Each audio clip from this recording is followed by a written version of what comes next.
Imagine standing at the edge of a vast, uncharted abyss. The winds howl, and the darkness seems to stretch infinitely before you. As you peer into the void, a voice echoes from within, challenging your every belief, every certainty. This is the realm of Friedrich Nietzsche, a philosopher who dared to venture into the depths of human existence, questioning the very foundations of morality, religion, and truth. His ideas, often unsettling and provocative, compel us to confront the uncomfortable truths about ourselves and the world around us. Nietzsche's philosophy is not for the faint of heart. It is a call to those brave enough to look into the abyss and perhaps to understand what gazes back. Before we embark on this philosophical odyssey, welcome to The Unfolding Journey, a channel dedicated to exploring the profound questions of existence, meaning, and the human condition. Here, we delve into the minds of thinkers who have shaped our understanding of the world, challenging conventional wisdom and encouraging critical reflection. If you're ready to question, to ponder, and to seek deeper truths, you're in the right place. Join us as we unravel the complexities of life, one idea at a time. Friedrich Nietzsche was born in 1844 in Rocken, a small village in Prussia. From an early age, he exhibited exceptional intellectual abilities, excelling in classical philology. Nietzsche's academic journey led him to a professorship at the University of Basel at the age of 24, making him one of the youngest holders of such a position. Despite his promising career, Nietzsche resigned from his post in 1879 due to health issues, choosing instead to live as an independent scholar. Nietzsche's life was marked by personal struggles, including chronic illnesses and a sense of isolation. These experiences deeply influenced his philosophical outlook, leading him to challenge prevailing norms and to advocate for a reevaluation of values. His works, often written in a poetic and aphoristic style, reflect his desire to provoke thought and to inspire individuals to transcend conventional thinking. One of Nietzsche's most famous declarations is that God is dead. This statement, first introduced in The Gay Science, is not a theological claim, but a cultural observation. Nietzsche argued that the Enlightenment had eroded the credibility of traditional religious beliefs, leading to a decline in the moral authority of Christianity. With the death of God, Nietzsche believed that Western civilization faced a profound crisis, the loss of absolute values and meaning. This crisis, however, was not necessarily a cause for despair. Nietzsche saw it as an opportunity for individuals to create their own values and to live authentically. Without the constraints of traditional morality, people could embrace their will to power, the fundamental drive to assert and enhance one's existence. In his work on the genealogy of morality, Nietzsche explores the origins of our moral concepts through the lens of master-slave morality. He posits that traditional moral values stem from a historical power struggle between the ruling class, the masters, and the oppressed, the slaves. Masters defined good as qualities they valued, strength, nobility, and power, while bad referred to the weak and common. Conversely, slaves, in their ressentiment toward their oppressors, redefined good to mean humility, meekness, and altruism, qualities that served their interests. Nietzsche contended that this inversion of values led to a morality that suppressed human vitality and creativity. Central to Nietzsche's philosophy is the concept of the Ubermensch, often translated as Overman or Superman. The Ubermensch represents an individual who has transcended conventional morality and societal norms to create their own values. This figure embodies the will to power and lives authentically, embracing life in all its complexity and challenges. Nietzsche introduced the Übermensch in his work Thus Spoke Zarathustra, where the protagonist, Zarathustra, urges humanity to aspire to this ideal. The Übermensch is not a fixed state, but an ongoing project, a continual overcoming of oneself and one's limitations. Another provocative idea presented by Nietzsche is the doctrine of eternal recurrence. He proposed that life, with all its joys and sufferings, repeats itself infinitely in a cyclical pattern. Nietzsche challenged individuals to live as though they would relive their lives eternally, making choices that affirm life rather than deny it. This concept serves as a test of one's commitment to life. If one can embrace the idea of eternal recurrence and still affirm life, then one has truly overcome nihilism and embraced existence in its totality. Closely related to the idea of eternal recurrence is Nietzsche's concept of amor fati, or love of fate. Nietzsche advocated for an attitude that embraces all aspects of life, both the pleasurable and the painful, as necessary and valuable. Rather than wishing for different circumstances, one should love one's fate and accept it fully. Amor fati is a call to affirm life in its entirety, to say yes to existence, regardless of the challenges it presents. It is a rejection of resentment and a commitment to live authentically and passionately. Nietzsche's philosophy is often associated with nihilism, the belief that life lacks inherent meaning or value. He recognized that the decline of religious and metaphysical beliefs could lead to a sense of purposelessness and despair. However, Nietzsche did not view nihilism as an endpoint, but as a transitional phase. He believed that confronting the void left by the death of God could lead to a creative revaluation of values. Instead of succumbing to despair, individuals could use this opportunity to forge new meanings and purposes, thereby overcoming nihilism. At the heart of Nietzsche's philosophy is the concept of the will to power. He proposed that the fundamental driving force in humans is not survival or reproduction, but a fundamental will to assert and enhance one's power and influence. This drive manifests in various forms, including creativity, ambition, and the pursuit of excellence. The will to power is not merely a desire for domination over others, but an inner compulsion to grow, to overcome obstacles, and to realize one's potential. It is the force that propels individuals towards self-actualization and greatness. Nietzsche's ideas have had a profound impact on philosophy, literature, psychology, and the arts. His critique of traditional values and his emphasis on individualism and self-overcoming have inspired countless thinkers and movements.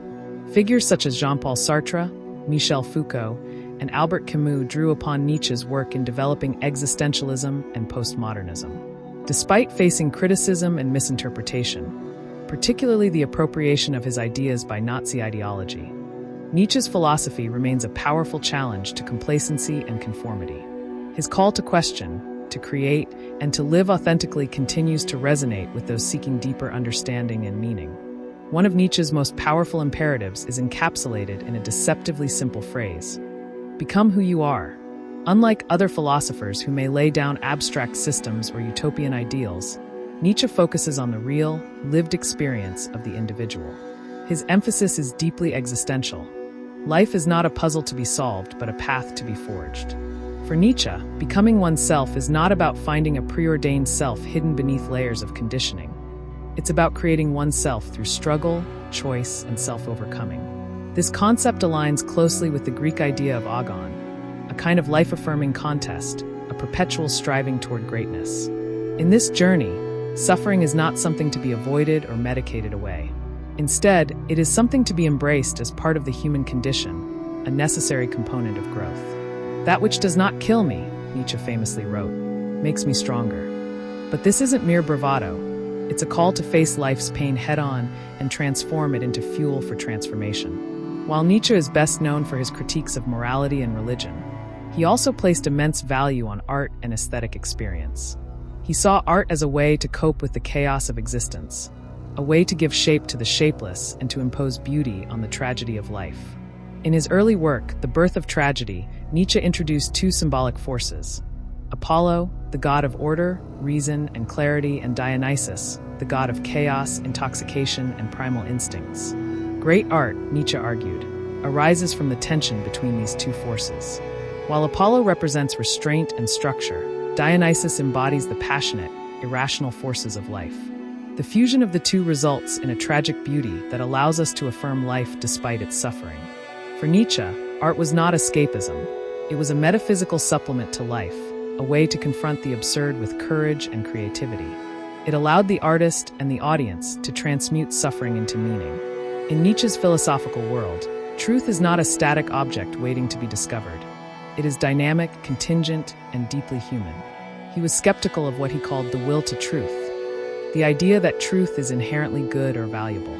For Nietzsche, this obsession with truth was often a mask for deeper psychological and cultural forces. In Beyond Good and Evil, he asserts that philosophical systems often disguise the personal, moral, and psychological biases of their creators. Behind every claim to objective truth, Nietzsche suspected a subjective motive, a will to power in disguise. Nietzsche's view of truth is unsettling to those who seek certainty, but it is also liberating. It frees us to question dogmas, challenge institutions, and create meaning rather than receive it passively. Truth becomes not something we find, but something we fashion, a creative act rather than a passive reception. Nietzsche's critique of Christianity is among his most controversial and enduring ideas. In his eyes, Christianity, especially in its traditional Western form, was a manifestation of slave morality, a system that glorifies weakness, submission, and guilt over strength, pride, and vitality. Nietzsche didn't merely reject Christianity as false, he saw it as harmful. In works like The Antichrist, he attacked what he viewed as its life-denying doctrines, turning the other cheek, glorifying suffering, and promising a better world after death.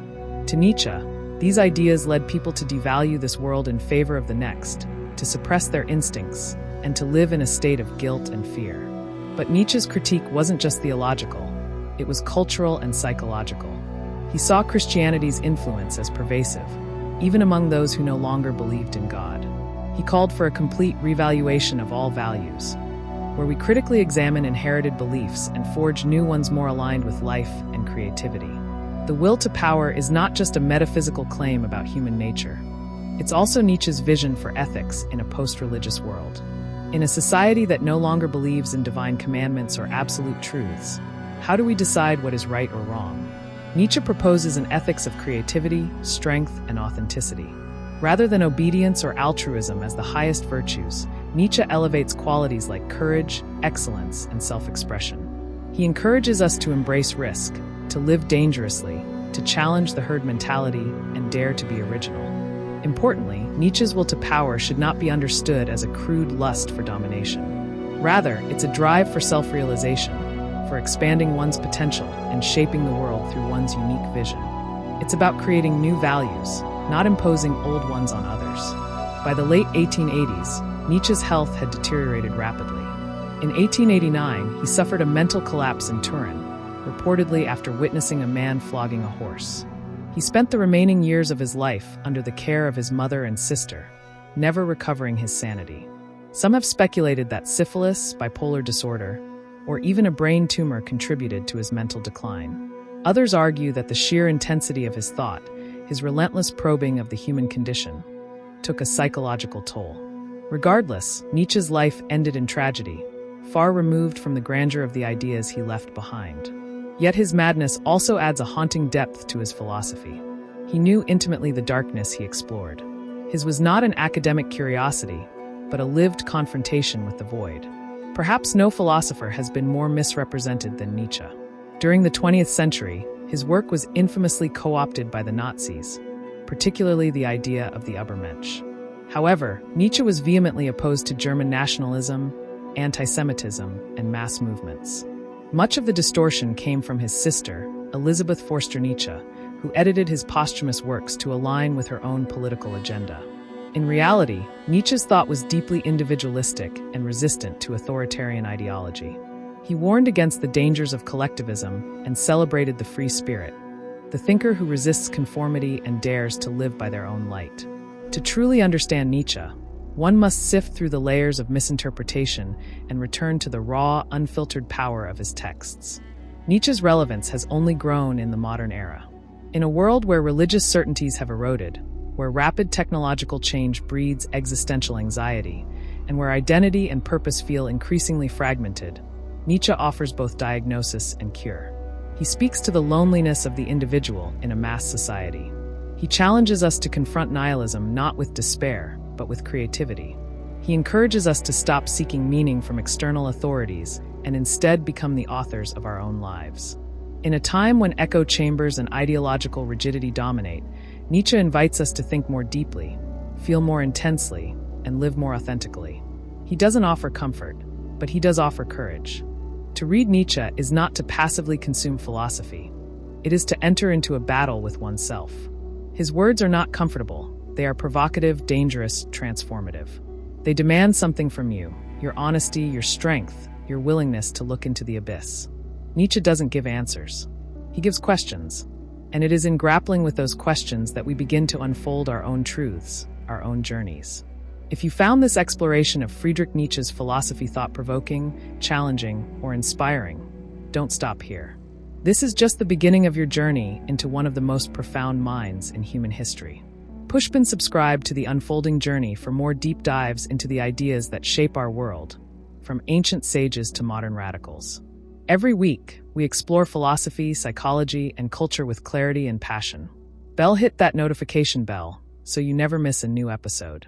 Speaking ahead, and if Nietzsche sparked something in you today, whether a question, a revelation, or a challenge, drop a comment below. Let's unfold this journey together.